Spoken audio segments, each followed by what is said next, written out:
Perkenalkan, nama saya Ricky Yosua Siregar, 190906079 dari program studi Ilmu Politik FISIP USU. Di sini saya akan menjelaskan tentang pemikiran politik Al-Qaddafi antara sosialisme dan Islam sebagai bahan tugas dari mata kuliah Pemikiran Politik Islam.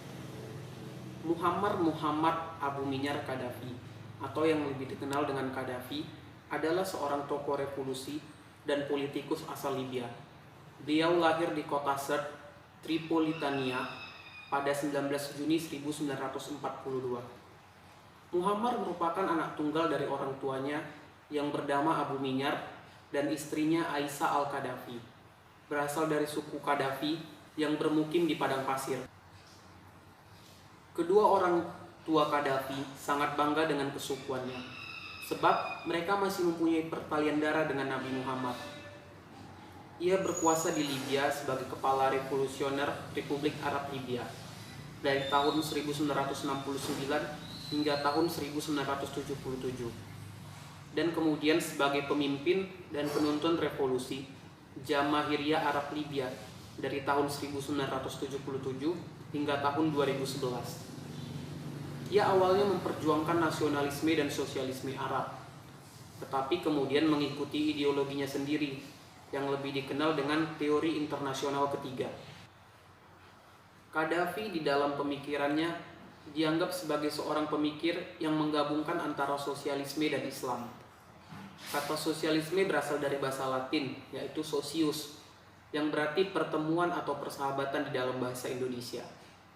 Secara terminologi, sosialisme bermakna berbagai macam teori atau sistem organisasi sosial yang di situ alat-alat produksi dan pembagian kekayaan dimiliki dan dikelola secara kolektif melalui pemerintahan sentralistis yang selalu merancang dan mengawasi ekonomi.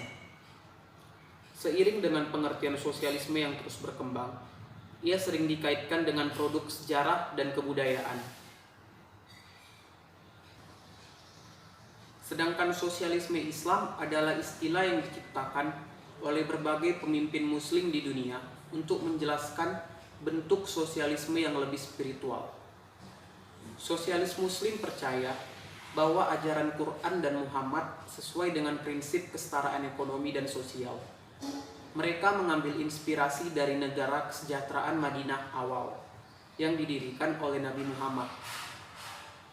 Sosialis muslim menemukan akarnya dalam anti-imperialisme. Pemimpin sosialis muslim percaya pada penurunan legitimasi berasal dari publik. Seperti dalam hal sistem politiknya di Libya, ia membuat sistemnya sendiri yang diklaim sebagai gabungan antara sosialisme dan Islam, yang disebut oleh Qaddafi sebagai teori internasional ketiga atau The Third International Theory. Qaddafi sebagai penganut ideologi sosialisme tampak jelas dengan dalam kitab suci yang dibuatnya, yaitu Kitab Hijau. Namun demikian, sama seperti pemimpin-pemimpin sosialis Arab lainnya, Qaddafi memanipulasi Islam untuk mendapat dukungan dari rakyat Libya yang mayoritas rakyatnya beragama Muslim.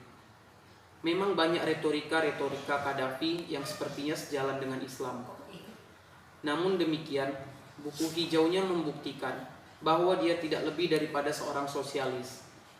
Dia berusaha menggabungkan ide Islam dengan sosialisme. Namun hasilnya tetap saja ide sosialisme yang bertentangan dengan Islam. Bahkan, Qaddafi banyak melakukan pembantaian terhadap aktivis Islam yang dianggap mengancam kedudukannya di negaranya. Konsep sosialisme menjadi lebih definitif setelah konsep sosialisme yang diluncurkan oleh Qaddafi pada tanggal 16 September 1969. Pemikiran sosialisme Islam Qaddafi sangat terbuka terhadap perubahan dan inovasi radikal sepanjang Al-Quran menjadi dasar penuntun dan hukum bagi masyarakat luas. Al-Quran menjadi dasar yang mendesak prinsip dasar sosialisme. Inilah yang disebut dengan sosialisme Islam baru. Qaddafi meyakini bahwa terdapat satu sosialisme sejati, yang bukan sosialisme timur maupun sosialisme barat, tetapi sosialisme yang berdasarkan Islam.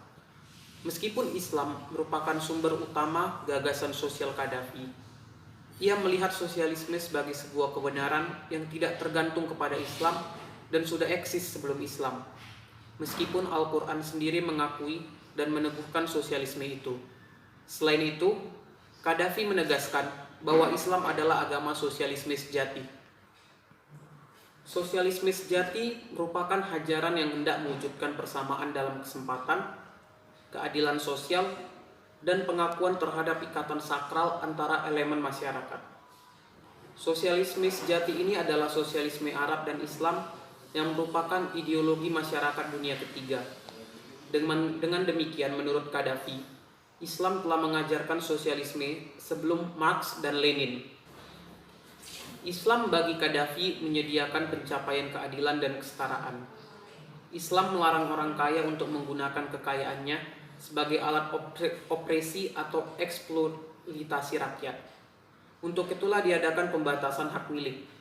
Kebijakan ini dilakukan ketika operasi modal muncul dan negara merupakan pihak yang paling berhak untuk mengekangnya. Menurut Qaddafi, Nabi Muhammad pernah melakukan nasionalisasi dalam bentuk pertambangan garam demi kepentingan umatnya.